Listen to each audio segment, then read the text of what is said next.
Hello दोस्तों, Brajesh Chandra learning channel में आपका स्वागत है। दोस्तों, आधुनिक भारतीय इतिहास पर मैं अपनी अगली प्रस्तुति के साथ उपस्थित हूँ। प्रस्तुत वीडियो में हम लोग 19वीं सदी के भारत के प्रमुख हिंदू धर्म एवं समाज सुधार आंदोलन और उनकी विशेषताओं पर चर्चा करेंगे। दोस्तों, यह विषय प्रारंभिक एवं मुख्य दोनों ही परीक्षाओं के दृष्टिकोण से अत्यंत महत्वपूर्ण है और इससे संबंधित प्रश्न अक्सर परीक्षाओं में पूछे जाते हैं। तो आइए इन्हें देखते हैं। दोस्तों, जैसा कि आपको पता है कि 19वीं सदी में भारत के विभिन्न भागों में धर्म एवं समाज सुधार आंदोलनों का सूत्रपात हुआ, जो ब्रिटिश साम्राज्य के विस्तार एवं इसके साथ साथ औपनिवेशिक विचारधारा के प्रचार प्रसार के प्रतिक्रिया स्वरूप हुआ था। इसकी शुरुआत बंगाल से हुई और शीघ्र ही संपूर्ण भारत में ये आंदोलन फैल गए। तो 19वीं सदी में देश के विभिन्न भागों में हिंदू धर्म के अंतर्गत जो धर्म एवं समाज सुधार आंदोलन हुए थे, उन पर एक नज़र डालें तो बंगाल में यंग बंगाल आंदोलन, ब्रह्म समाज आंदोलन और रामकृष्ण मिशन आंदोलन, ये बंगाल के प्रमुख आंदोलन थे। पश्चिम भारत में प्रार्थना समाज आंदोलन, सत्यशोधक समाज, मानव धर्म सभा, ये पश्चिम भारत के प्रमुख आंदोलन थे। इसी प्रकार दक्षिण भारत में वेद समाज आंदोलन, राजमुद्री सोशल रिफॉर्म एसोसिएशन और थियोसॉफिकल सोसाइटी आंदोलन, ये दक्षिण भारत के प्रमुख आंदोलन थे। उत्तर भारत के अंतर्गत आर्य समाज आंदोलन जो था वह सर्वाधिक प्रमुख आंदोलन था। दोस्तों, यंग बंगाल आंदोलन, राजा राम मोहन राय और ब्रह्म समाज आंदोलन तथा दयानंद सरस्वती और आर्य समाज आंदोलन, ये 3 प्रमुख आंदोलन हैं जिस पर विशेष रूप से परीक्षाओं में प्रश्न पूछे जाते हैं। इसलिए इन तीनों आंदोलनों से संबंधित अध्ययन सामग्री मैंने अलग से आपके समक्ष प्रस्तुत किया है। प्रस्तुत वीडियो में हम लोग इन आंदोलनों का संक्षिप्त परिचय प्राप्त करेंगे। तो आइए इन्हें देखते हैं। सबसे पहले हम लोग बंगाल को देखेंगे। तो जैसा कि हम लोगों ने पहले चर्चा किया कि यंग बंगाल आंदोलन जो था बंगाल का पहला प्रमुख आंदोलन था। इस आंदोलन के प्रवर्तक हेनरी विवियन डेरियोजियो थे, जिन्होंने 19वीं सदी के तीसरे चौथे दशक में कलकत्ता के हिंदू कॉलेज को केंद्र बनाकर इस अतिवादी प्रकार के आंदोलन की शुरुआत की थी। इसके तहत विवेकपूर्ण और मुक्त ढंग से सोचते हुए तत्कालीन हिंदू धर्म एवं समाज में फैली धार्मिक सामाजिक कुप्रथाओं का विरोध किया गया और विधवा उद्धार, नारी शिक्षा जैसे मुद्दों पर आंदोलन चलाए गए थे। इनकी सोच इतनी क्रांतिकारी थी कि इसके जो अनुयायी थे, उन्होंने हिंदू धर्म से नाता तक तोड़ लिया और गोमांस भक्षण तक करने लगे। लेकिन अत्यधिक बौद्धिकता और अतिवादी सोच के कारण कट्टरपंथियों के विरोध से इस आंदोलन का सामाजिक पृष्ठाधार विस्तृत नहीं हो सका और अंततः यह आंदोलन विफल हो गया। इस बात की चर्चा यंग बंगाल आंदोलन से संबंधित जो अध्ययन सामग्री मैंने आपके समक्ष प्रस्तुत किया है, उसमें हम लोग कर चुके हैं। आगे बढ़ते हैं। अब हम लोग बंगाल का जो सर्वाधिक प्रमुख आंदोलन था ब्रह्म समाज आंदोलन, इस पर चर्चा करते हैं। तो जैसा कि हम लोगों ने पहले देखा कि 30 अगस्त 1828 ईस्वी में राजा राम मोहन राय तथा द्वारकानाथ टैगोर, इन लोगों ने मिलकर के ब्रह्म समाज की स्थापना की थी और इसी के साथ इस सुधारवादी आंदोलन की शुरुआत हुई।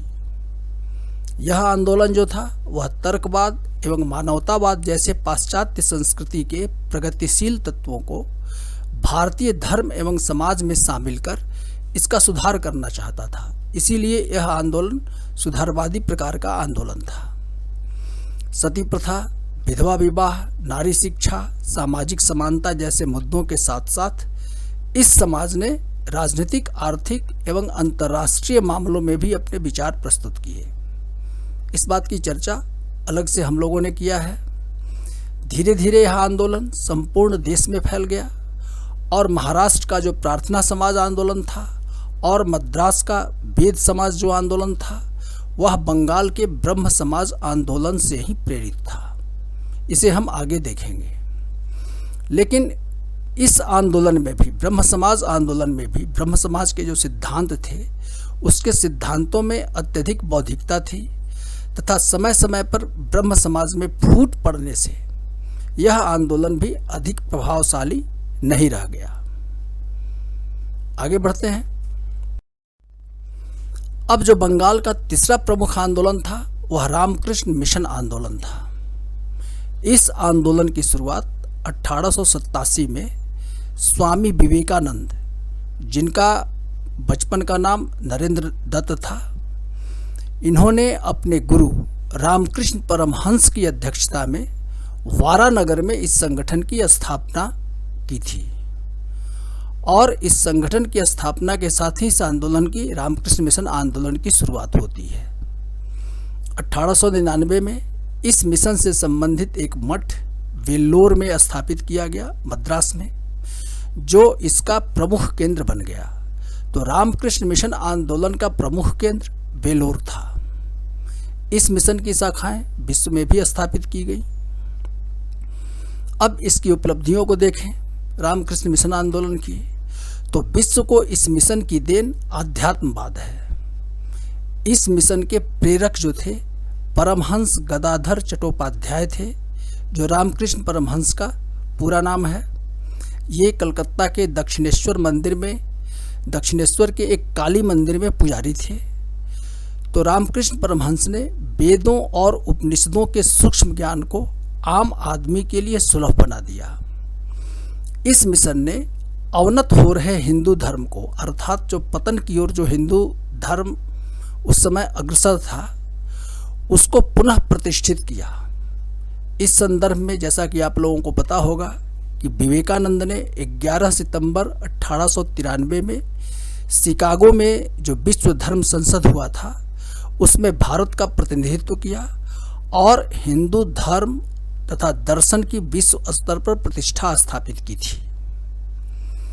हिंदू आध्यात्मवाद का प्रचार करके एवं पश्चिमी देशों में इसकी श्रेष्ठता स्थापित करके विवेकानंद ने न केवल हिंदू धर्म को उसके अंधविश्वासों एवं दुर्बलताओं से बचाया, बल्कि उनमें एक नवीन प्रेरणा का संचार किया। तो रामकृष्ण मिशन आंदोलन की यह एक प्रमुख उपलब्धि है।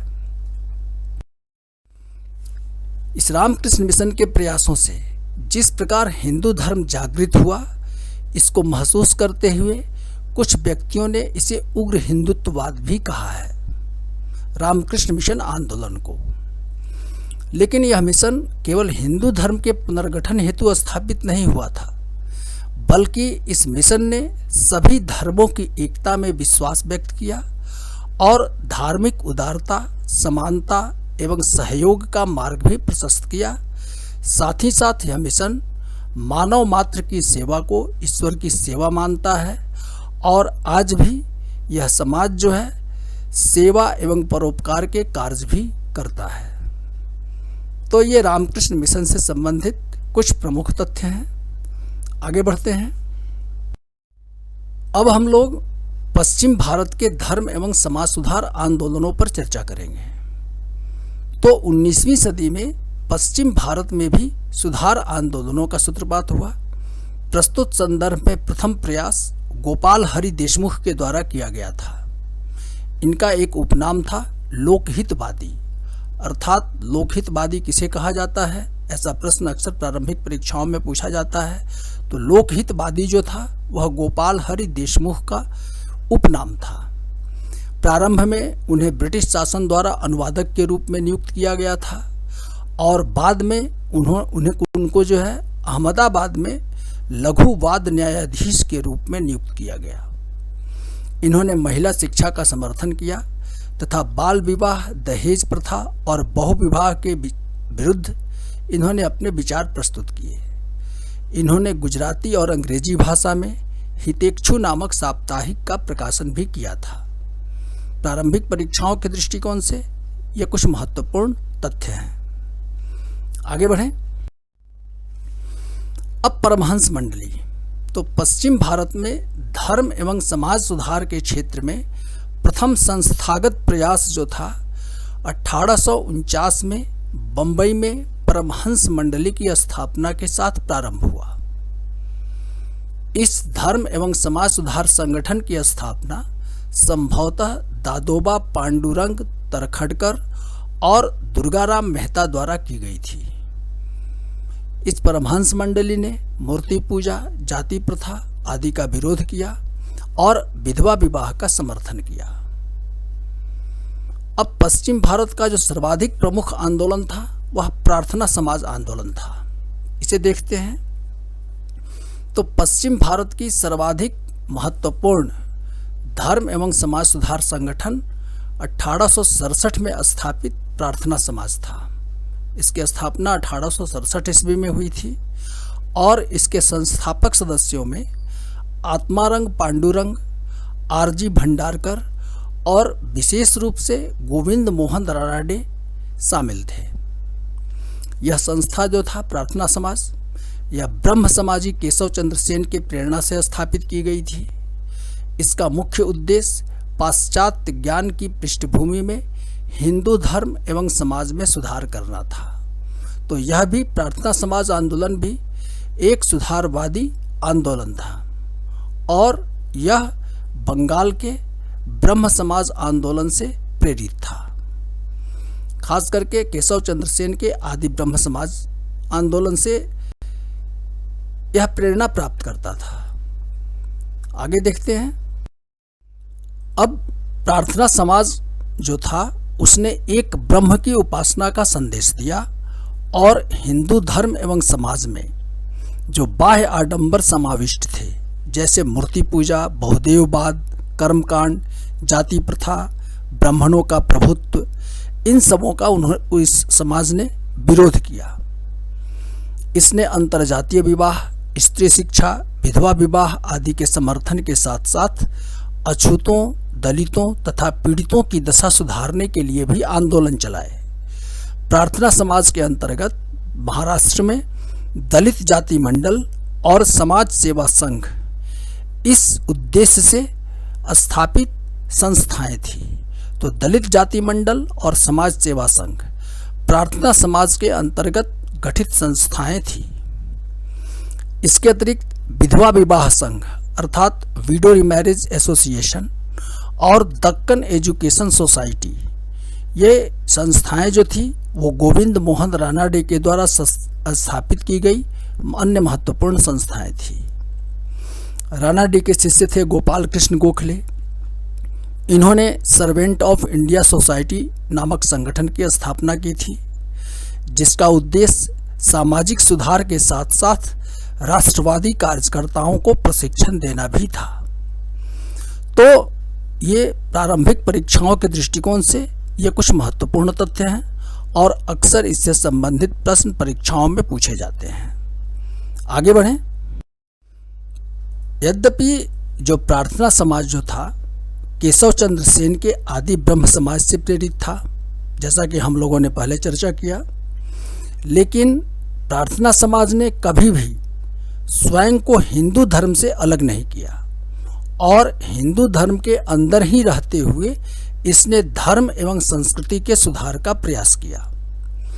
जो ब्रह्म समाज से संबंधित अध्ययन सामग्री मैंने आपके समक्ष प्रस्तुत किया है, उसमें इस बात पर हम लोगों ने चर्चा की है कि जो केशव चंद्र सेन थे वह पाश्चात्य सभ्यता एवं संस्कृति से अत्यधिक प्रभावित थे और आदि ब्रह्म समाज का झुकाव ईसाईयत की ओर अधिक था। इसके विपरीत प्रार्थना समाज हिंदू धर्म एवं संस्कृति के सुधार का प्रयास करता था। अब महाराष्ट्र का जो दूसरा प्रमुख आंदोलन था सत्यशोधक समाज, तो दलित जातियों के उत्थान के लिए महाराष्ट्र में ज्योतिबा फूले ने इस संगठन की स्थापना की थी, सत्यशोधक समाज की। इस समाज ने छुआछूत, जाति प्रथा, इसके विरुद्ध आंदोलन चलाए थे। अब मानव धर्म सभा पर चर्चा कर लें तो गुजरात में इसकी स्थापना हुई थी और मानव धर्म सभा की स्थापना मेहताजी दुर्गाराम मंचाराम के द्वारा की गई, जो धर्म एवं समाज सुधार के दृष्टिकोण से प्रेरित संस्था थी। तो पश्चिमी भारत में प्रारंभ हुए ये कुछ प्रमुख धर्म एवं समाज सुधार आंदोलन थे। आगे बढ़ें। अब हम लोग पश्चिम भारत के धर्म एवं समाज सुधार आंदोलन की कुछ विशिष्टताओं को देखेंगे। तो पहला कि पश्चिम भारत के जो सुधार आंदोलन थे उनकी एक प्रमुख विशेषता यह थी कि सुधारकों ने अपने विचारों का प्रचार प्रसार देसी भाषाओं में किया। दूसरा कि बंगाल के विपरीत क्लिष्ट बौद्धिक दर्शनों के बजाय पूर्णतः यथार्थवादी दृष्टिकोण अपनाते हुए आंदोलन किए गए। तीसरा कि पाश्चात्य विचारों का उपयोग केवल धार्मिक सामाजिक कुरीतियों को दूर करने के लिए किया गया। चौथा कि सामाजिक जीवन में आमूलचूल परिवर्तन की बात कभी भी पश्चिम भारत के धर्म एवं समाज सुधार आंदोलनों द्वारा नहीं की गई। अतः इन आंदोलनों को कट्टरपंथियों के विरोध का कम सामना करना पड़ा तथा बंगाल के विपरीत इन आंदोलनों का सामाजिक पृष्ठाधार काफी बढ़ा और ये आंदोलन अधिक सफल हुए बंगाल की तुलना में। तो पश्चिम भारत के धर्म एवं समाज सुधार आंदोलनों की ये कुछ प्रमुख विशिष्टताएं हैं। आगे बढ़ते हैं। अब हम लोग दक्षिण भारत के धर्म एवं समाज सुधार आंदोलनों पर चर्चा करेंगे। तो 19वीं सदी के सुधार आंदोलनों का प्रभाव दक्षिण भारत में भी दिखाई पड़ा, परंतु अन्य क्षेत्रों की अपेक्षा दक्षिण में इन आंदोलनों की गतिविधियां सीमित थी और इनकी प्रक्रिया धीमी रही।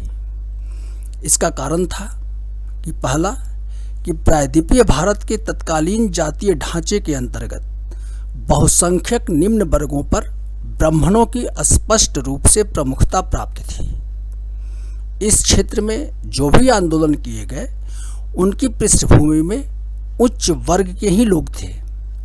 अतः ब्राह्मण किसी भी ऐसे सामाजिक धार्मिक परिवर्तन का समर्थन नहीं कर सकते थे जिनसे उनकी प्रधानता पर आंच आती। दूसरा कि विश्वविद्यालयों के स्नातकों में अधिकांश ब्राह्मण ही थे। इनके लिए सामाजिक परंपराओं को तोड़कर अपनी उच्च लाभप्रद स्थिति बनाए रखना कठिन था। तीसरा कि बंगाल तथा बंबई के शहरी इलाकों में ब्राह्मणों का कुछ अन्य उच्च वर्गीय जातियों के साथ सामाजिक मिश्रण शुरू हो चुका था, लेकिन दक्षिण भारत में जाति प्रथा अभी भी कठोर बनी हुई थी। चौथा कि इसके अतिरिक्त दक्षिण में सुधार के लिए योग्य नेतृत्व का अभाव भी था। पांचवा, इन आंदोलनों की धीमी प्रक्रिया का एक अन्य महत्वपूर्ण कारण दक्षिण भारत में अंग्रेजी शिक्षा के अभाव को भी माना जाता है। अर्थात दक्षिण भारत में अंग्रेजी शिक्षा का प्रचार प्रसार उतना अधिक नहीं हुआ था जितना कि बंगाल और महाराष्ट्र में हुआ था। इसी कारण संपूर्ण दक्षिण में किए गए सुधार देश के अन्य भागों में हो रही गतिविधियों के प्रतिबिंब मात्र थे। ये थोड़े बहुत सुधार भी केवल नाच एवं मदिरा पान जैसे छोटे मुद्दों से ही जूझते रहे। सामूहिक प्रयत्न की दिशा में समाज सुधार से ज़्यादा दक्षिण भारत में समाज कल्याण कार्यक्रम थे जो ईसाई मिशनरियों के द्वारा प्रारंभ किए गए थे। वो ज़्यादा लोकप्रिय थे समाज कल्याण कार्यक्रम। अब हम लोग दक्षिण भारत के कुछ प्रमुख सुधार आंदोलनों को देखेंगे। तो आइए इन्हें देखें। तो पहला है वेद समाज आंदोलन। तो केशव चंद्र सेन की मिशनरी गतिविधियों के फलस्वरूप 1864 में मद्रास में वेद समाज की स्थापना हुई थी। इसे धरलू नायडू ने संगठित किया तथा इसका नाम बदल करके ब्रह्म समाज ऑफ साउथ इंडिया रख दिया। बाद में विश्वनाथ शास्त्री ने इसे गति प्रदान की। दूसरा प्रमुख जो संगठन था दक्षिण भारत का वह था राजमुद्री सोशल रिफॉर्म एसोसिएशन। इस संगठन की स्थापना वीरेशलिंगम पंटलू थे जो मूलतः एक प्रार्थना समाजी थे। इन्होंने भारत के परंपरावादी विचारों पर प्रगतिशील अंग्रेजी विचारों के प्रभाव का समर्थन किया तथा साथ ही जाति प्रथा, मूर्ति पूजा और अन्य दोषों के विरुद्ध अपने विचार प्रस्तुत किए। ये वीरेशलिंगम पंतलु जो थे वे तेलुगु भाषा के अच्छे साहित्यकार थे। आगे बढ़ें। अब दक्षिण भारत का जो सर्वाधिक महत्वपूर्ण आंदोलन था वह थियोसॉफिकल सोसाइटी आंदोलन था। तो थियोसॉफिकल सोसाइटी की स्थापना जो हुई थी वह अमेरिका में हुई थी 1875 में, और इसकी स्थापना मैडम ब्लेवट्स्की एवं कर्नल ऑलकॉट के द्वारा की गई थी अमेरिका में। भारत में इसकी स्थापना अडयार में की गई, मद्रास में, और शीघ्र ही इसकी अन्य शाखाएं देश में खोली गई। लेकिन यह आंदोलन दक्षिण भारत में ही अधिक सफल हुआ, थियोसॉफिकल सोसाइटी आंदोलन। 1893 में एनी बेसेंट इस सोसाइटी की सभापति बनी। इस समाज के जो प्रेरणा स्रोत थे वह ब्राह्मण ग्रंथ एवं बौद्ध ग्रंथ, ब्राह्मण एवं बौद्ध ग्रंथ जो थे भारत में इस सोसाइटी के प्रेरक ग्रंथ थे। इस संगठन के 3 प्रमुख उद्देश्य थे, इसे देख लें। पहला, भ्रातृभावयुक्त मानवीय संगठन की स्थापना, अर्थात भाईचारे पर आधारित संगठन की स्थापना। दूसरा, प्राचीन धर्म, दर्शन एवं ज्ञान विज्ञान के अध्ययन में सहयोग। तीसरा, प्राकृतिक नियमों की खोज तथा मानव की दैवीय शक्तियों का विकास करना। तो ये 3 प्रमुख उद्देश्य थे थियोसॉफिकल सोसाइटी आंदोलन के। इस समाज के उद्देश्यों की प्राप्ति हेतु एनी बेसेंट ने बनारस में 1898 में सेंट्रल हिंदू स्कूल की स्थापना की, जो वर्ष 1915 में बनारस हिंदू विश्वविद्यालय अर्थात BHU यह बन गया। तो यह एक महत्वपूर्ण तथ्य है, इसे आप ध्यान से देख लें। आगे बढ़ते हैं। अब ये थियोसॉफिकल सोसाइटी आंदोलन जो था, इसकी सबसे बड़ी कमजोरी यह थी कि इसने हिंदू धर्म की रूढ़िवादी व्याख्या प्रस्तुत की। इसके प्रमुख नेता डॉक्टर भगवान दास सुब्रमण्यन अय्यर थे। इन्होंने ये जो थे वो हिंदू रूढ़िवादिता के पक्षधर थे।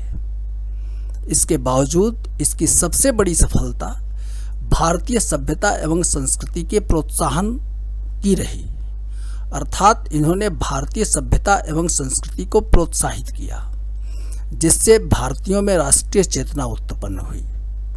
तो थियोसॉफिकल सोसाइटी आंदोलन की यह एक प्रमुख उपलब्धि है। अब उत्तर भारत के आंदोलन। तो उत्तर भारत के आंदोलनों के अंतर्गत आर्य समाज आंदोलन सर्वाधिक प्रमुख आंदोलन था। इस बात की चर्चा भी हम लोगों ने अलग से एक अध्ययन सामग्री के अंतर्गत कर लिया है। तो उत्तर भारत में प्रारंभ हुए हिंदू धर्म एवं समाज सुधार आंदोलनों में आर्य समाज आंदोलन सर्वाधिक प्रभावी आंदोलन था, जिसने पाश्चात्य सभ्यता एवं संस्कृति की श्रेष्ठता को पूर्णतः अस्वीकार करते हुए भारत के गौरवपूर्ण अतीत को वापस लाकर तत्कालीन धर्म एवं समाज में फैली कुरीतियों को समाप्त करने का प्रयत्न किया। अर्थात इसने पाश्चात्य संस्कृति की श्रेष्ठता को पूर्णतः अस्वीकार कर दिया। आर्य समाज आंदोलन के प्रवर्तक दयानंद सरस्वती थे। इस बात की भी चर्चा हम लोगों ने किया है और इससे आप परिचित भी हैं। दयानंद सरस्वती का जो बचपन का नाम था वह मूल शंकर था। इन्होंने 10 अप्रैल 1875 में बम्बई में आर्य समाज की स्थापना की। 1877 में लाहौर में आर्य समाज की दूसरी शाखा खोली गई और कालांतर में लाहौर जो था वह आर्य समाज के प्रमुख केंद्र के रूप में उभरा। आर्य समाज आंदोलन जो था वह शुद्ध वैदिक परंपराओं पर आधारित था। दयानंद ने वेदों की ओर लौटने का नारा दिया। जब धर्म एवं समाज में ऐसी बुराइयां व्याप्त नहीं थीं, वेदों को ईश्वरीय ज्ञान मानते हुए भी दयानंद ने इसकी व्याख्या मानव विवेक एवं तर्क पर करने की वकालत की। साथ ही साथ वे नियतिवाद को उन्होंने अस्वीकार किया और मनुष्य को कर्मशील बनने का उपदेश दिया। अर्थात दयानंद के अनुसार मनुष्य जो है वह भाग्य का खिलौना नहीं है। तो औपनिवेशिक शासन के दौरान भारतीयों में जो निराशा थी, जो वो मान चुके थे कि औपनिवेशिक शासन के अत्याचार को सहना उनकी नियति है, तो उसमें यह एक काफ़ी प्रेरक कथन साबित हुआ दयानंद का कि आदमी जो है भाग्य का खिलौना नहीं है, कर्म के द्वारा आदमी अपने भाग्य को बदल सकता है।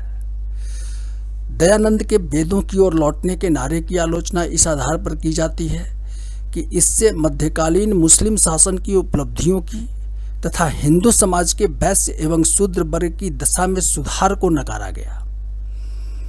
इससे हिंदुओं और मुस्लिमों के बीच तथा खुद हिंदू समाज के बीच खाई बढ़ी। इस आधार पर आर्य समाज आंदोलन की आलोचना की जाती है।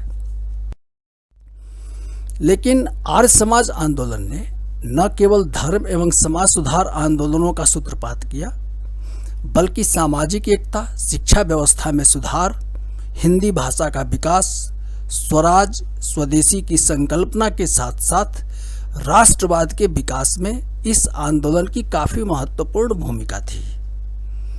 आर्य समाज की गतिविधियों से जिस प्रकार भारतीयों में राष्ट्रवादी भावनाओं का विकास हो रहा था, इससे अंग्रेज अधिकारियों की नींद उड़ गई थी। वैलेंटाइन चिरोल जो हैं वह एक अंग्रेजी पत्रकार थे। उन्होंने अपनी पुस्तक इंडियन अनरेस्ट में आर्य समाज की गतिविधियों को धार्मिक एवं सामाजिक सुधार की तुलना में एक राजनीतिक आंदोलन बताया तथा बाल गंगाधर तिलक, जो एक प्रमुख आर्य समाजी थे, उनको तथा आर्य समाज दोनों को भारतीय अशांति का जनक कहा। तो ये आर्य समाज आंदोलन की कुछ प्रमुख विशिष्टताएं हैं। दोस्तों, इस वीडियो में बस इतना ही। अब परीक्षाओं में पूछे जाने वाले प्रश्नों के आधार पर हिंदू धर्म एवं समाज सुधार आंदोलनों से संबंधित जो तथ्य ये प्रस्तुत किए गए हैं इस वीडियो में, इसके आधार पर उन प्रश्नों का उत्तर आप आसानी से दे पाएंगे। धन्यवाद। दोस्तों, यदि मेरी यह प्रस्तुति आपको उपयोगी लगी है तो कृपया मेरे इस वीडियो को लाइक करें, और यदि अभी तक आपने मेरे इस चैनल को सब्सक्राइब नहीं किया है तो इसे सब्सक्राइब अवश्य करें।